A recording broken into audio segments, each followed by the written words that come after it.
Bueno, yo voy a estar hablando, voy a tomar la parte de ansiedad. Vamos a dar un pantallazo por algunos targets posibles de acción farmacológica, sin detenernos demasiado mucho en alguno de estos targets. Básicamente vamos a tomar la transmisión serotonérgica y va a cerrar el doctor Policela con lo que es depresión. Los trastornos de ansiedad son trastornos muy prevalentes en la población general. Fíjense ustedes ese gráfico, ese es un estudio muy interesante y muy validado en población general, que mide la prevalencia de los trastornos de ansiedad en la población supuestamente sana a lo largo de la vida, ¿sí? Fíjense, el total de trastornos de ansiedad, casi el 30% de las personas, el 30% de los que estamos acá, tuvimos, tenemos o vamos a tener algún trastorno de ansiedad en algún momento de nuestra vida. Yo particularmente me voy a referir al trastorno de ansiedad generalizada, tomándolo como modelo de la ansiedad patológica, que es un trastorno también muy prevalente, 5.7% de los casos, ¿sí? 60 de cada 1000 personas tuvieron o van a tener un TAC en algún momento de su vida. También los trastornos de ansiedad son muy prevalentes en la población de atención primaria, 20% del total. El TAC se lleva el 7.6%. Todos los trastornos de ansiedad en sí mismos son muy comórbidos. La eventualidad de que un trastorno de ansiedad aparezca de manera aislada cuando vemos un paciente, en realidad es rara, ¿sí? La regla es que aparezcan asociados dos o más trastornos de ansiedad o un trastorno de ansiedad asociado con un trastorno del estado de ánimo, particularmente con depresión. Esa es la eventualidad más frecuente. No le voy a decir los porcentajes, pero vean las columnas, lo rojo es lo comórbido y lo gris es el trastorno puro. Estos son, fíjense cómo es mucho más lo comórbido que lo puro. Estos son todos estudios muy importantes a nivel internacional. Nosotros, en nuestra población, en el 2005, presentamos un estudio de comorbilidad y también mostrábamos que la eventualidad de que aparezca un trastorno puro, si bien tenemos menos índice de comorbilidad que el resto de las poblaciones, porque no tomamos nosotros solamente el DSM como base para el diagnóstico, sino vamos un poquito más allá. Nuestro índice de comorbilidad es más bajo, pero es muy alto. Fíjense la comorbilidad con un trastorno o con 2 trastornos o más en todos los trastornos de ansiedad. Particularmente el trastorno de ansiedad generalizada, no me voy a detener mucho en los aspectos clínicos, ¿sí? Pero recuerden, estos son los criterios del DSM-5 que no variaron demasiado con respecto a la 4ª edición. Ansiedad y preocupación excesiva sobre una amplia gama de acontecimientos que duran más de 6 meses.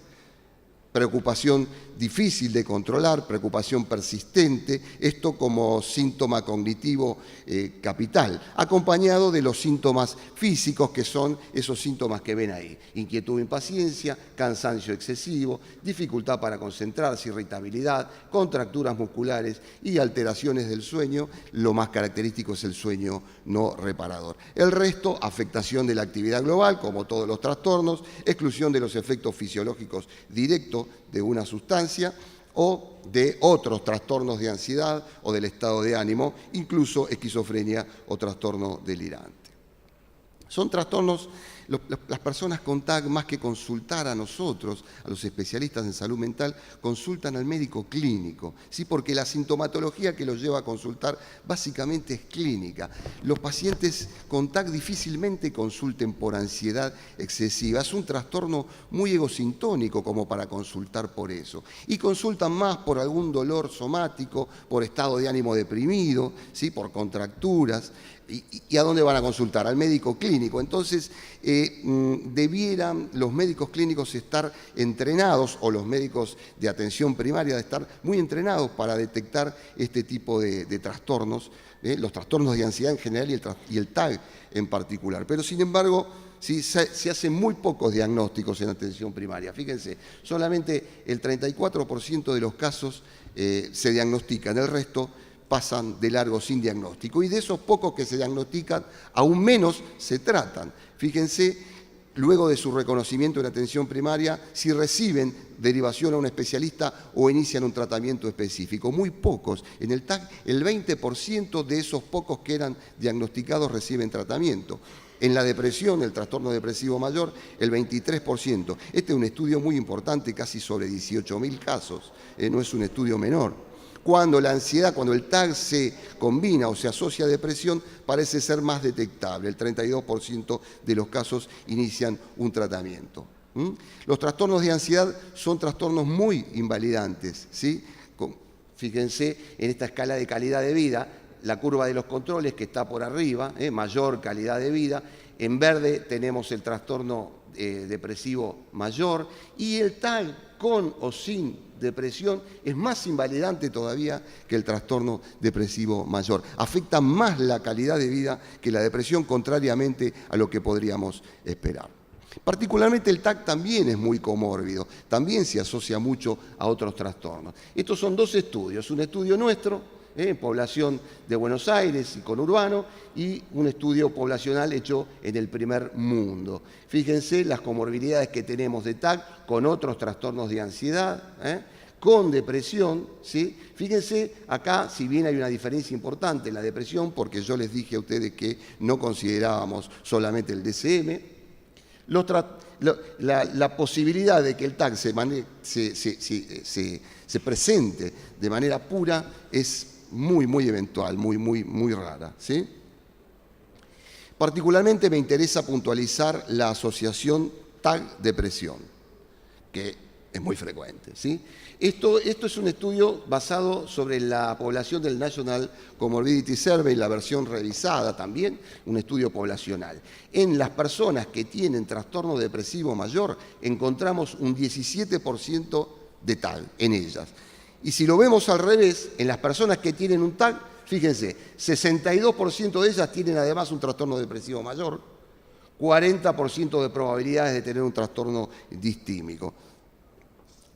Este es otro estudio de 20 años, son individuos seguidos desde los 11 a los 32 años. Fíjense qué interesante, en la muestra con depresión no tienen ansiedad el 52% de los casos. El resto, la mitad de ellos, tienen ansiedad que puede ser previa, concurrente o después del episodio depresivo. Y si lo miramos al revés, dentro de los TAG, solo no tienen depresión el 28%.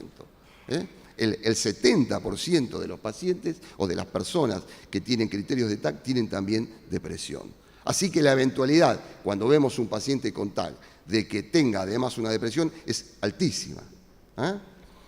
¿Podemos sacar algunas conclusiones con respecto del TAG y la depresión? Sí, de muchos estudios que se ocuparon de esto, ¿sí? El riesgo de depresión en pacientes con trastorno de ansiedad es mayor que el riesgo de trastorno de ansiedad con pacientes con depresión, ¿sí? La mayoría de los estudios lo que encuentran es que el trastorno depresivo mayor aparece después del trastorno de ansiedad, particularmente del TAG, ¿sí?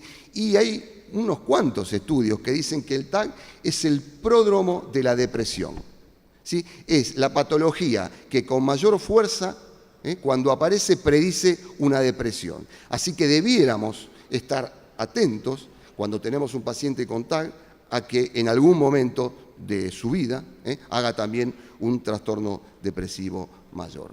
O sea que tratar un TAG podría llegar a considerarse prevenir un trastorno depresivo mayor. Yendo al tratamiento farmacológico, puntualmente, podríamos actuar con fármacos en diferentes sistemas moduladores de la ansiedad. La ansiedad prácticamente tiene que ver con todo, ¿no? Con el complejo GABA-benzodiazepínico, con el sistema glutamatérgico, con el sistema noradrenérgico, serotonérgico, dopaminérgico, sistema neuroendocrino, particularmente el eje hipotálamo-hipófiso-adrenal, los esteroides neuroactivos, la DEA, la alopregnolona, ¿sí? El sistema de péptidos opiáceos. Y en cualquiera de estos sistemas podríamos actuar o podríamos ir a buscar efectos farmacológicos con moléculas o con fármacos.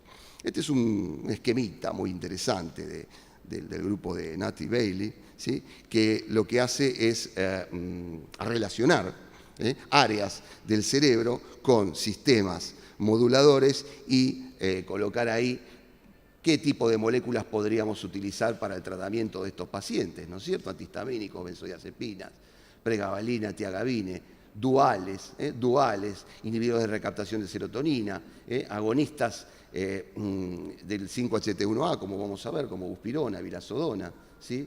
Y antipsicóticos, atípicos.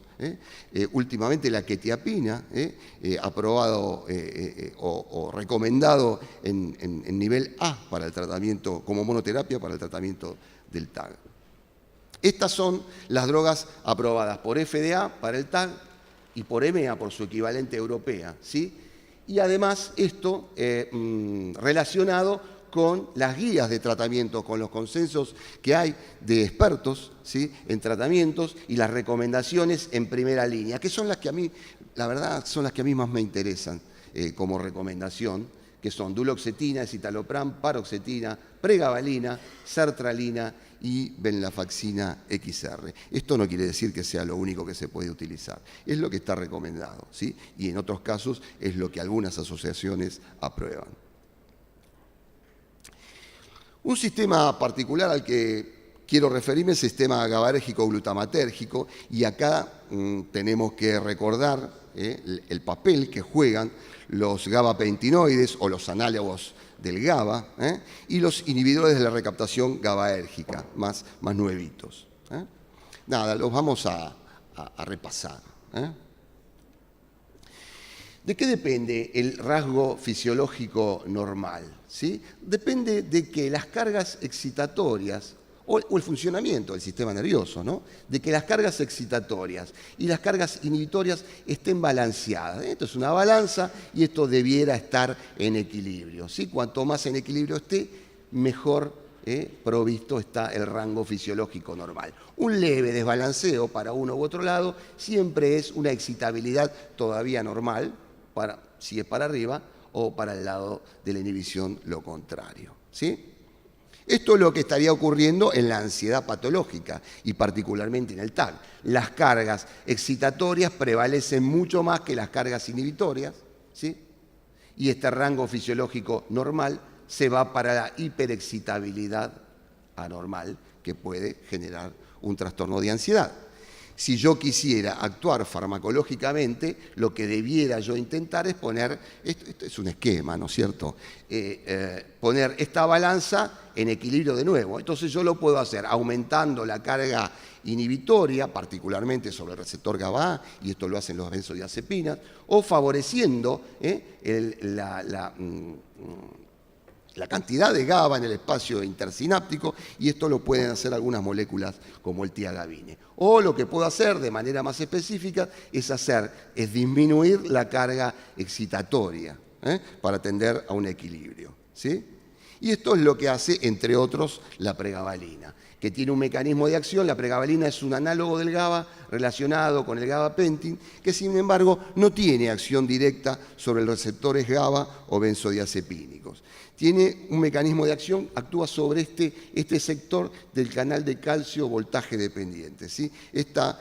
Lo que hace es reducir el ingreso de calcio en neuronas presinápticas hiperexcitadas al actuar sobre esta subunidad, la alfa-2 delta subunidad del receptor de calcio, que es voltaje dependiente. Y lo que hace con esto es modular de manera inhibitoria la excitabilidad neuronal por inhibición presináptica de la liberación de algunos neurotransmisores excitatorios, no solo del glutamato, sino también de sustancia P y noradrenalina. Con esto, ¿qué se consigue? Se consigue no solo un efecto antiepiléptico y analgésico que todos conocemos y que es por lo primero que se empezó a utilizar pregabalina, sino también un efecto ansiolítico.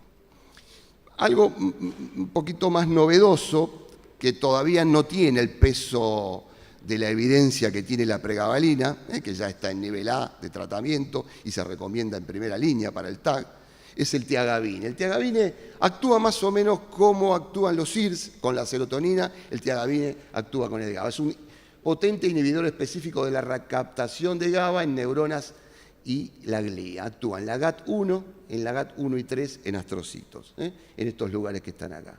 Y lo que hace es inhibir justamente la recaptación de GABA y aumenta la disponibilidad de GABA en el espacio extracelular llevando la balanza al equilibrio, como dijimos antes. Hay poquitos estudios, ¿sí? No hay en el país tiagabine, probablemente en algún momento entre o no. Me sorprende que todavía no haya llegado. En cuanto a los modulares serotonérgicos, hacemos un repasito del sistema serotonérgico cerebral. Este sistema tiene una particularidad, ¿sí? Tiene una cantidad de neuronas muy baja, ¿sí? Solo 250.000 cuerpos neuronales, en el total de neuronas, que es de 10 a las 11. ¿Sí? ¿Recuerdan? De esa gran cantidad de neuronas, solo unas poquitas son de serotonina. Y sus cuerpos celulares se concentran en los núcleos del rafe mesencefálico.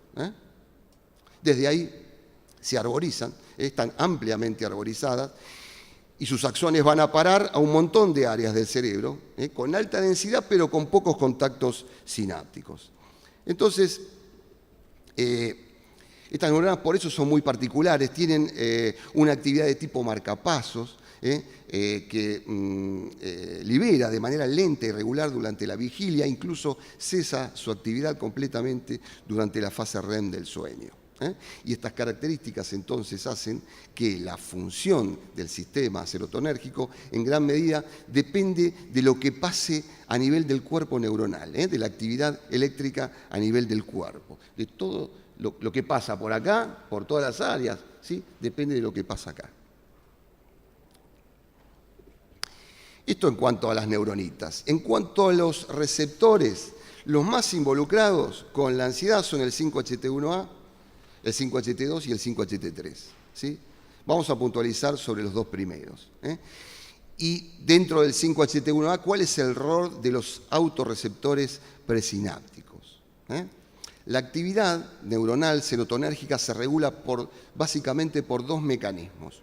Uno externo, digamos, las neuronas serotonérgicas reciben inputs de la corteza prefrontal, del cerebro anterior, glutamatérgicos, que regulan su funcionamiento, reciben inputs del tronco del encéfalo, que son de tipo, monoaminérgico en general, ¿sí? Y además inputs locales GABAérgicos, que regulan la liberación de estas neuronas, ¿sí? Pero además tiene un mecanismo propio, una regulación propia que hace un feedback. Y este es el rol de estos autorreceptores presinápticos somatodendríticos, están en las dendritas y en el cuerpo, que es un mecanismo adicional, pero sin embargo muy importante. Son los autorreceptores somatodendríticos 5-HT1A, presinápticos, acoplados a proteína G. La activación de estos autorreceptores por la serotonina o ligandos exógenos llevan a una hiperpolarización neuronal y a una disminución de los disparos de serotonina desde el cuerpo de la neurona al terminal presináptico, manteniendo también una actividad lenta y regular. En presencia de algunos inputs excitatorios, como veíamos antes, y esto puede ocurrir en el estrés o por estimulación experimental, por ejemplo, las neuronas serotonérgicas liberan serotonina en el RAFE, activándose el autorreceptor 5-HT1A, contrarrestando con esto las entradas excitatorias. Vendría a ser una especie de feedback negativo, por lo menos al principio, porque no es tan así. Sin embargo, los receptores 5-HT1A postsinápticos, que se encuentran en sitios más alejados, se expresan en la corteza límbica, en la corteza anterior, en la médula. También hay alta densidad en el septum lateral, en el hipocampo, particularmente en área CA1, giro dentado, en corteza frontal, corteza cingulada e entorrinal, hipotálamo, amígdala y núcleo interpeduncular. Están expresados estos receptores en los terminales axónicos del cerebro anterior, básicamente, en una gran proporción en las neuronas piramidales y también en las interneuronas GABAérgicas de la corteza prefrontal. Esto lo que nos muestra es un rol fundamental de estos 5-HT1A postsinápticos en la función cortical. Desde esta corteza prefrontal se proyectan a un montón de áreas subcorticales, ejerciendo una especie de mecanismo de control de arriba hacia abajo, top-down.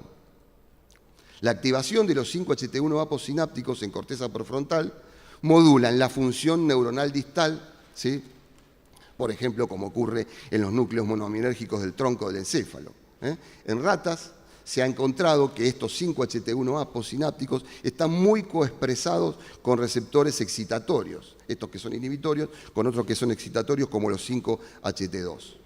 Estas vías que se proyectan hacia el tronco son importantes en la modulación del RAFE dorsal por parte de la corteza prefrontal y están implicadas en la respuesta conductual, que son justamente corteza prefrontal dependientes. Son muy sensibles a la activación, estas vías, entonces, de los 5-HT1A postsinápticos. Estos receptores también están acoplados a proteína G, que generan mecanismos de señalización intercelular inhibitorios. La liberación de serotonina, la liberación fisiológica, inhibe la actividad de las neuronas piramidales de la corteza prefrontal debido a que se estimulan directamente los 5-HT1A postsinápticos que están ahí. Volvemos a este receptor, al 5-HT1A presináptico. Estos receptores desempeñan un papel fundamental en la génesis del trastorno depresivo mayor, o por lo menos en la fisiopatología del trastorno depresivo mayor, y también de los trastornos de ansiedad. Los individuos con alta densidad y actividad de estos receptores son más vulnerables a este tipo de trastornos. Sería como una especie de marcador endofenotípico, ¿sí? La activación presináptica de este receptor por inhibidores de recaptación de serotonina, por duales o por agonistas del 5-HT1A, reduce la actividad neuronal y la liberación presináptica de serotonina, ¿sí? Lo cual limita la activación de los 5-HT1 postsinápticos, que son los responsables del efecto antidepresivo. Esto al principio. Y entonces este tipo de observaciones conduce al desarrollo de nuevos fármacos antidepresivos, como vilazodona, vortioxetina, que son bloqueantes del SERT a la par de ser un agonista parcial del 5-HT1A, con el fin de generar un mayor aumento de serotonina extracelular, como vamos a ver. Diría Albano que el ansiolítico ideal es aquel que es agonista 5-HT1A y antagonista 5-HT2. ¿Sí? Recordemos cómo el receptor 5-HT1A genera ansiólisis y el receptor 5-HT2, por el contrario, disminuye el BDNF y genera ansiogénesis. Entonces yo debiera agonizar lo de la izquierda y antagonizar todo lo que tiene que ver con el 5-HT2 para tener el ansiolítico ideal. Bueno, por el momento no existe, pero hay algunas cosas que se van acercando a eso. Ese es el norte, ¿no es cierto? Y entonces, como ven ahí, hay una función, si se quiere, opuesta de los receptores pre- y postsinápticos 5-HT1A en la depresión mayor, que después el doctor Policella se va a referir más puntualmente. Las presentaciones que nosotros estamos haciendo hoy tienen una continuidad una con la otra. Probablemente el doctor Policella retome alguno de esos slides para explicarlos mejor que yo, porque él sabe más que yo de todo esto. La buspirona, por ejemplo, actúa por un doble mecanismo. Es un agonista total de los 5-HT1A de RAFE dorsal, actúa sobre estos autorreceptores presinápticos que inhiben la liberación de serotonina y, inhibiendo la liberación de serotonina, disminuye su acción sobre el 5-HT2, que era ansiogénico. Y por otra parte es agonista parcial de los 5-HT1A postsinápticos en hipocampo. Tiene algunas características. Es una molécula que cuando se inició, todos teníamos mucha expectativa, ¿sí? Como la tenemos ahora por la vilazodona, que sin embargo después en la clínica no terminó de resultar todo lo que nosotros esperábamos de ella. En cuanto a los inhibidores selectivos de recaptación de serotonina y duales, bueno, ¿cuál es la acción de los SIR sobre receptores serotonérgicos? Hay una acción aguda, ¿sí?, que se genera con el bloqueo de la recaptación de serotonina, aumenta la cantidad de serotonina en el espacio intersináptico, ¿sí? Este aumento de la serotonina produce una activación del 5-HT1A, del autorreceptor somatodendrítico presináptico 5-HT1A, ¿sí?, como un intento de una compensación presináptica, como un feedback negativo, como un intento de regulación, y esto efectivamente disminuye la tasa de disparos de serotonina. Lo que pasa es que con el tiempo, por suerte, esta acción lo que produce es estos receptores 5-HT1A se desensibilizan. Primero se da un regulan, hay regulación a la baja, ¿sí? Y después se desensibilizan, se cansan, ¿sí? Y entonces empieza a aumentar otra vez la serotonina. En realidad yo no le llamaría aumento, le llamaría normalización. Y entonces sí se activa el 5-HT1A postsináptico y acá tenemos al efecto ansiolítico y al efecto antidepresivo, ¿sí? Y entonces acá actúa el agonista parcial. Por eso es tan importante esto nuevo que hay, es un multitarget en una sola molécula. Actúa en este lugar haciendo que esto se haga más rápido. Esto en el tiempo es más rápido. ¿Se entiende? Sí. Los antidepresivos que hay en nivel A hasta el momento para el tratamiento del TAC son estos que están acá: duloxetina, escitalopram, paroxetina, sertralina, venlafaxina, XR. Estas son las dosis que lo usamos. La agomelatina es el más reciente, que también está en este nivel A. No está en primera línea de recomendación todavía.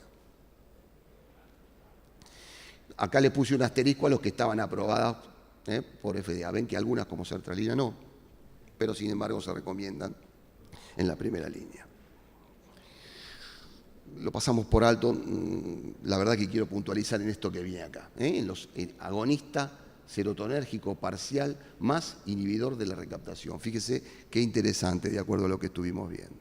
Eso es lo que hace la vilazodona. La vilazodona desde el 2011 está aprobada para el trastorno depresivo mayor. Después el doctor Policiano nos va a contar por qué. Desde, digamos, como observación previa en el STAR-D, lo que mostró el STAR-D es que 1/3 de los pacientes tratados con un antidepresivo como monoterapia remiten. Solo 1/3. Y después que cada inicio subsecuente de tratamiento con otro antidepresivo resulta menos eficaz que el anterior, generándose con el tiempo depresión resistente. Aunque finalmente, después de 4 intentos de tratamiento, ¿sí?, 2/3 partes de los tratados suelen remitir, pero muchos no logran sostener en el tiempo esa remisión. Entonces, en vista de los no muy buenos resultados, con algunos intentos de polifarmacia, ¿sí?, los irracionales ni hablar, y aún los racionales, ¿sí?, la idea de la ingeniería biomédica es cómo generar en una sola molécula, ¿sí?, justamente multitarget, más de un blanco farmacológico. Sería como una polifarmacia en una monoterapia, una polifarmacia racional en una monoterapia, ¿no? Qué interesante. Algunas características farmacocinéticas de vilazodona, no vamos a hablar mucho hoy de la molécula, ¿sí? Se administra en una dosis inicial diaria de 10 miligramos por la mañana y se va subiendo a 20 miligramos en la primera semana, llegando a 40 miligramos en la siguiente semana, y esa es la dosis media. Después también se va a referir el doctor Policela a esto. De acuerdo a las características que les mostré, tendría un inicio de acción más rápido que los SIRS, que los tratamientos que conocemos hasta ahora. Esto sucede efectivamente en estudios con animales. Falta todavía alguna evidencia en humanos. Hay alguna evidencia, pero falta un poquito más. Se absorbe mejor con las comidas, así que se puede administrar perfectamente bien con las comidas, ¿sí? Tiene un metabolismo hepático, se metaboliza por la cadena CYP de citocromo, fundamentalmente el 3A4, y tiene una alta unión a proteínas entre el 96 y el 99%. El mecanismo de acción, como dije hace un ratito, es dual. Es, por una parte, inhibidor del transportador de serotonina SERT, y por otra, agonista parcial del autorreceptor somatodendrítico presináptico 5-HT1A. Por eso le llaman SPARI, ¿sí? No hay todavía una traducción en español. No me hagan decir que mi inglés es bastante malo. Entonces, ¿qué hace esto a priori, no? Estamos presentándola, no tenemos experiencia con ella, pero es unir más la buspirona en una sola molécula. Con algunas características particulares que ahora les voy a señalar, ¿sí? Lo que hace con esto es aumentar la disponibilidad y la actividad de la serotonina y de las vías serotonérgicas. Además, es como si esto fuera poco, me sale, es agonista parcial del 5-HT1A postsináptico, ¿sí? Igual que la buspirona. Actúa acá, como IRS, acá como si fuera la buspirona, pero es la vilazodona, y acá, acá y acá, en el postsináptico. El aumento, como dijimos, de la serotonina produce una down-regulation y luego una desensibilización de los autorreceptores 5-HT1A, lo cual es sinergizado por la acción agonista parcial que produce la vilazodona. La vilazodona aumenta la desensibilización tanto en el tiempo como en la cantidad de receptores comparado con un IRS. Esto disminuye la capacidad de estas neuronas para regular la salida de serotonina, aumentando los disparos y la actividad. ¿Sí? Esta serotonina aumentada, a su vez, impacta sobre los 5-HT1A postsinápticos, los autorreceptores y los heteroreceptores también, ¿sí? Lo cual puede aumentar aún más la actividad de las neuronas serotonérgicas y de otras monoaminas. Tiene una alta afinidad vilazodona sobre el 5-HT1A del RAFE. Tiene una afinidad más alta que la buspirona. Ya dijimos que inhibían la tasa de disparos de serotonina. Pero además, ¿sí?, los 5-HT1A postsinápticos, particularmente del sistema límbico y de la corteza, actúan también ahí la buspirona, disminuyendo la tasa de disparo de serotonina. Esta alta afinidad le otorga un inicio de acción más rápido que los IRS o los duales, disminuyendo el tiempo de latencia. Aunque, como dije antes, hay que estudiarlo todavía. En estudios con animales se han hecho paradigmas de ansiedad con ratones, donde se los separa a las crías de la madre. Se observa una disminución de las reacciones compatibles con ansiedad después de la administración de algunos agonistas 5-HT1A, buspirona, epsapirona, ¿sí?, y el otro, que es un nombre difícil, que es un agonista total experimental, esto sin generar otro tipo de reacciones.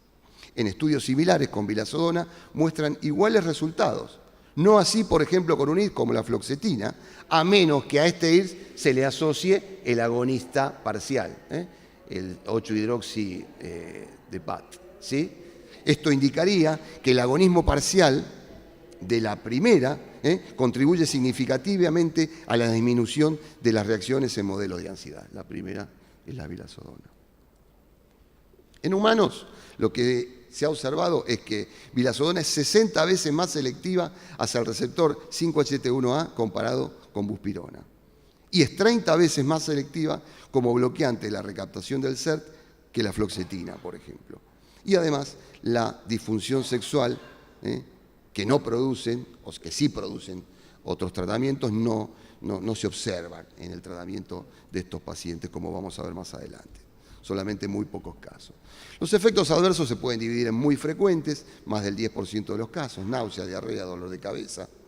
Efectos adversos comunes, entre 1 y el 10%, vómitos, sequedad de boca, mareos, insomnio. Y efectos adversos muy poco frecuentes, menos del 1%, somnolencia, parestesia, temblor, sueños anormales, algunos efectos sexuales que son muy poco frecuentes y otros.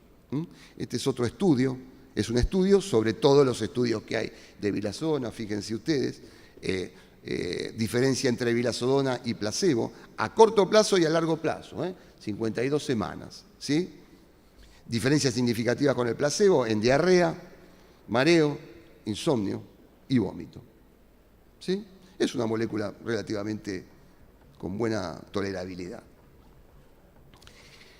En cuanto a la ansiedad, porque yo vine a hablar de ansiedad, ¿sí?, de depresión va a hablar Armando. Entonces, no hay mucho para decir todavía. Es una molécula que, de acuerdo a lo que sabemos de los mecanismos de acción de las moléculas que sirven para el TAC, debería servir. Lo vamos a ver. Pero hay algunas cositas sí para decir en la ansiedad de la depresión. Más de la mitad de los pacientes con trastorno depresivo mayor tienen niveles severos de ansiedad clínica. La depresión ansiosa se asocia con síntomas depresivos más severos, con mayor duración del episodio actual, con ideación suicida e historia de intento de suicidio, con mayor cantidad de comorbilidades médicas, con menos probabilidades de lograr una respuesta al tratamiento y con efectos adversos más severos durante el tratamiento antidepresivos.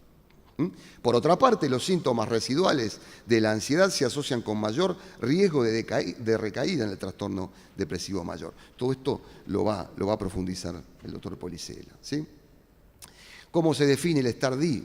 Bueno, la depresión ansiosa en el STAR-D se define como pacientes con criterios DSM-4 de trastorno depresivo mayor más 7 puntos o más de la subescala de somatización de la Hamilton de depresión, ¿sí?